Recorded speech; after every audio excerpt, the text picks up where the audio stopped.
In this video, let's talk about the types of bladder rupture. So the three main clinical features that bladder rupture presents with is blood in the urine, which is gross hematuria, suprapubic pain and tenderness, which might be quite painful, and a difficulty voiding. These patients will have pain on voiding. And the signs, they might actually present with abdominal distension and absent bowel sounds. So the bladder rupture can be of two types, whether that's at the base of the bladder here or at the dome of the bladder here. Now, before we start, the dome of the bladder is intraperitoneal. It's inside the peritoneal fold, whereas the base of the bladder is not. So the base of the bladder injury is also known as an extraperitoneal injury. And a dome of the bladder injury is also known as an intraperitoneal injury.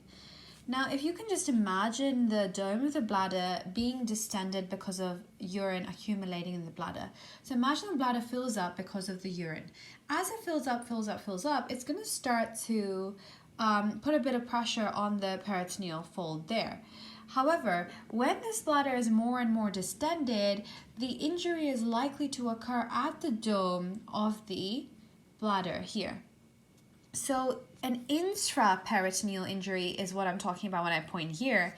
And when I point here, this is an extraperitoneal injury. Now here's the urethra coming out, which would then be extraperitoneal as well. But when we come to the intraperitoneal injuries, when we talk about the dome of the bladder injury, we already discussed how it's an over-distended bladder that gets targeted. We talked about how it's an over-distended bladder that tends to get targeted, and it's intraperitoneal. Now, the other thing you want to remember is that only 20% of these patients are going to have an intraperitoneal injury, but it will be because of a high-impact blunt trauma. Whereas an extraperitoneal injury, I've written X marks a spot, like a penetrating trauma, like a wound, or like a something sharp. Extraperitoneal for X marks the spot for a penetrating trauma causing it. Now, we talked about how the over-distended bladder with high impact trauma.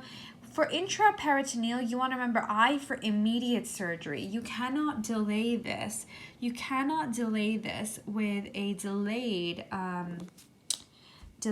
fixation, because you have a lot of urine going in the peritoneal cavity.